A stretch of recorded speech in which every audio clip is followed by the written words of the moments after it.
everyone, my name is Selena and welcome to my channel here at Beyond Borders Teaching.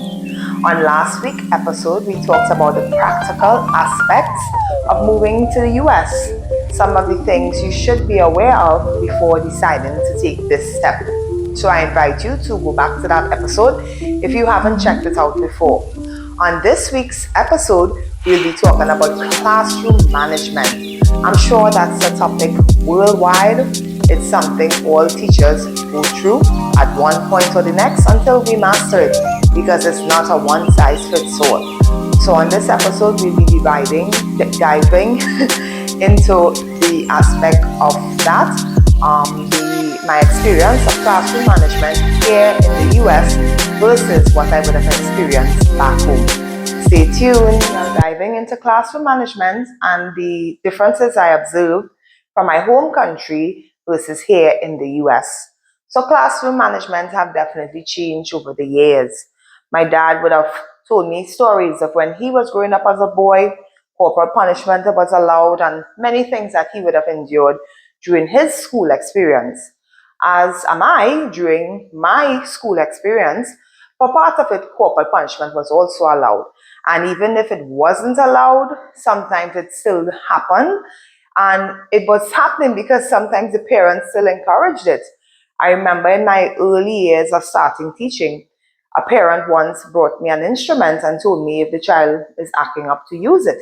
So I would have reminded the parent, no, that is not allowed and I won't be able to do that. And personally speaking, I've never really liked the idea of correcting anybody's child in that way.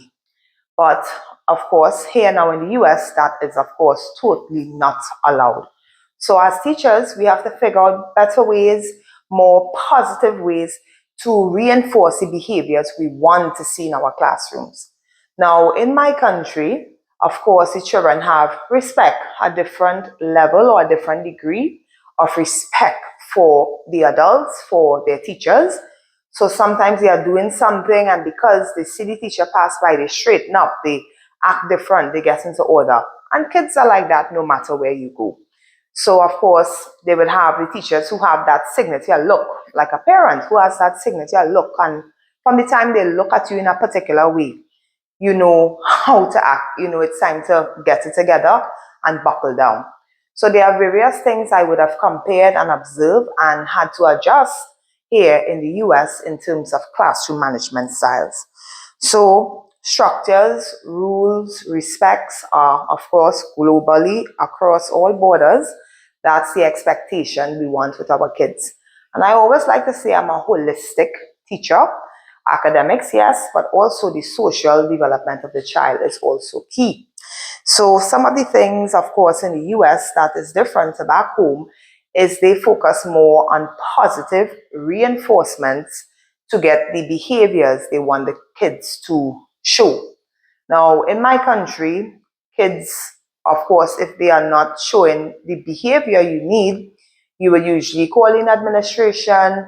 Well, of course, that will be to the end of doing other things such as contacting the parents, speaking with the child. In my days, I would have had to write lines in school. So those are some of the things we would do back home. But here in the US, some of the things they do are giving the kids class dojo points, which I spoke about before. It's an online platform in which you can speak with the parents and you can award points for the students' participation, for their hard work, for their persistence, for how they work as a team, for their kindness. You can give them various points. And the kids really appreciate that because those points goes towards their celebration every quarter, and they get various things that the school organize. Like they may organize a game day for the kids, they may organize a movie and popcorn. So the kids really appreciate those dojo points. As well as in our school, well, our mascot, they would coin that mascot and call the mascot name and the ticket that goes along with it. So that also adds towards the PBIS points, which I spoke about as well, the Positive Behavior Intervention System points. Of course, as in anywhere, contacting the parents if the student is not showing the behaviors you would like to see or something that is out of the ordinary. of course, liaising with the parents. And I must say, I've had all wonderful parents who truly work with me as a team towards the betterment of their kids. So, contacting parents as well as, of course, administration if the behavior is severe, to bring in administration. As I always say, children do things, but there's a reason behind it. No one does anything for no reason. So, it's a time for them to probably reflect, as well as in every classroom, there's something called a calm down corner. So sometimes my kids, when they feel overwhelmed or something is happening or I notice something, they go to that calm down corner where they take about a couple minutes, maybe 5 minutes, to relax their fidget items within the buckets, various charts, etc., for them to write down their feelings, etc. There's also something called a behavior chart, which is something also used as a way to make the students aware as to what you would like to see from them. And within that behavior chart, the teacher and the student form an agreement as to what the student may be working towards, whether it's extra free time on their computer at the end of the week, a treat, something or the other. Something I also give my kids, we have a treasure chest in which they can go and dip in to get various, whether it be little toys, little activity cards, fidget spinners, different things that they can get based on behaviors. Or, for example, on Fridays, usually I have a Blookit, a Quizit, a Kahoot Fridays. So those are one of the online platforms in which I would put on some educational thing in which we would have learned that week. Whether it be something we learn in math, something in ELA, I would play one of those educational games, and based on the 3 top highest scores, they would also get to go in the treasure chest. So it's something I use for behavior, so I'll reward them, as well as for academic stuff as well. And even if I also award their efforts in regards to academic stuff. So not only those persons who did the best, but also those who I saw made the effort. So that's some of the things here that we use in order to help with behaviors. So those things are quite different in my home country. As I said, with behaviors, we more deal with speaking with the child, contacting the parents, or administration. Whereas here, I just share the many things that is used. So I really like that. It's something I will take back with me. As part of this segment, I'd like to talk about how I adapted my teaching styles, my classroom management styles, in order to facilitate the needs of my students and to make the classroom environment a happy, positive one. So one of the things, of course, is your tone of voice, and even your body language can communicate to the students what you expect of them. And something I have learned during my journey here, one of the classroom management skills that I think is a bit overlooked is oftentimes when you have students who are naturally defiant, and it's hard to get them to meet the behaviors that you would like to see of them. Oftentimes, instead of telling them what to do or telling them what you expect, you should ask them a question instead. So instead of telling them, sit down, I'm teaching, maybe you should ask them, do you think now is a good time to be standing? And that allows the student to self-reflect, and then they can modify and create and choose to do the right thing. So giving them that moment to really think about their decision also helps them self-regulate and become the type of students you would like to see going along. Versus you telling them what to do, and because you tell them what to do, sometimes they want to show you they're not going to do it. Sometimes, of course, they are kids, they are going through a time where they maybe feel like they have something to prove to themselves, to their friends. Instead of telling them, sometimes I've realized it's good to ask them for them to get a moment to self-regulate and modify their own behaviors. So that's one of the things I looked at. So the focus here is on using more positive behavior interventions versus just correcting the child in a negative way or making them feel bad for the choices they are making, but instead incentivize them in order to make the right choice so that they can be rewarded for it going on.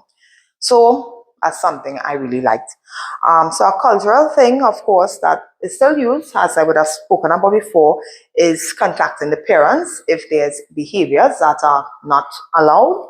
Something as well I would always say and advise is to set the tone of your classroom early. Set those classroom expectations, the things you would like to see from your students. Now, something early on in my school, all schools have what they choose to do. We come up with something called our class rules, classroom expectations, student expectations, and etc., and those types of things at the beginning of the school year. So we will come up with statements that we agree to as to how we should operate in the classroom. And then all students come and sign it. So it's a contract between the teacher and the student as to how we are going to behave in this class, as well as my students themselves. Because of the contract, they tend to also hold each other accountable as to how they are to behave. And as I would have spoken about the PBIS stuff, the class dojo stuff, also even in the cafeteria at lunchtime, there would be a teacher there who looks out at the students' behavior. How are they conducting themselves in the line? Are they keeping their voice at the level it should be while at lunch? And that teacher also collects points day by day. And at the end of the week, they get awarded for it. So all of those are some positive ways in which we achieve classroom management and the proper behavior for school, because the kids know what they are expected to do. They know their rules, they have agreed to follow those rules, and the kids hold each other accountable because everybody want to be successful. Everybody want to earn a reward at the end of it all. So that has really been something helpful. I would also like to add to that I think is important is that, of course, you have to know your kids. Now, there are some kids who have various things, whether it be ADHD, whether it be autism, whether it be whatever it is. And because of that, they may have a little more challenges to do what is expected to do in terms of their classroom behaviors. So, of course, based on what you know of your kids, you should differentiate how you would manage that particular behavior. So some of my kids, because I know they may have ADHD or whatever it is, sometimes they may just stand up within a lesson and maybe spin around or, just very unsettled. Oftentimes I may give them a little, just watch them for a minute once they are not distracting the class, give them that minute. Or I might ask them, do you want to take a walk? Do you want to, go to the bathroom, come back? Because sometimes they have all that pent up energy, and I understand. So I let them take their walk and come back. So that's something as well that can be beneficial to you. Know your kids, of course, so you know how you can best differentiate the classroom management style for them. For this last point, I'd like to suggest observe before reacting, as well as ask a question. Now, I say that in regards to your school environment, also the culture of your school. Observe so that you know what are the things that your school aligns with in terms of how they monitor and look at the students' behavior, what type of classroom management styles they have in place for the school. So observe as well as ask a question so you can get tips. Of course, if teaching abroad in a new country, the things that is done in that country is going to be different to what you do at home. So always ask a question, observe, and then you modify to suit. Other aspect, of course, as I will keep saying time and time again, is something that I pride myself on, and it really is something that I think has made my teaching life more simple, has made it more enjoyable, is building relationships with your kids. Now, as I have said time and time again, students learn best from people they like.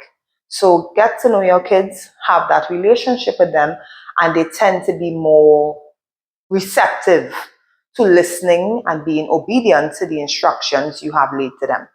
They tend to also try to live up to those high expectations you have of them. If they feel that they have some sort of connection with you, if they feel that you care for them, they are more inclined to listen to your requests when you request things of them, when you try to correct their behaviors. So that's a big tip I would say there. And lastly, I'd always say find your balance. Don't lose yourself. However, be willing to grow. Be willing to be respectful of person's culture. It may be different from yours, but that doesn't make it incorrect. So figure out what is the way your school goes about with classroom management styles and how they would like you to achieve that with your students. So as I said, there are numerous ways in which they use for that positive reinforcement for the behaviors they want to see at the school or the behaviors they want you to have within your class with your students. So ask a question and hopefully some of these tips shared here today can work out for you. So I'd like to end by saying classroom management practices is not a one-size-fits-all thing. What might work for one student may not work for the other. So figure out by trial and error what works for your students and implement it so you can have a successful, stress-free, enjoyable school year. As I would always suggest, have and build that relationships with your students and you will be able to get what you expect out of them. Because children by nature want to please the persons that they care for. So if you build that relationship, you tend to find that it will be easier to manage the classroom behaviors. Also, as I said, make sure to observe the routines, rules, and expectations of your schools. And of course, they will tell you all the many ways they have in place, the different things, whether it be PBIS, Class Dojo, the treasure chest, the behavior chart, contacting the parents, contacting administration, all the various ways in which you can use to best help you within your classroom management. And of course, incorporating your own personal style that may work for you and work for your students. And lastly, please tell us down below, send me a message, leave a comment. What was a culture shock you faced in regards of classroom management from your country, your home country, versus to what you have seen here abroad? Please share with us down below. And thank you again for tuning into this week's episode. I hope you have found it very insightful and you will be able to take away some tips today from what was shared. Please join us next week, Thursday at 6 p.m. Thank you all for watching this video today as well. Please remember to like, follow, share, and subscribe. And thank you again for being here this week. Bye.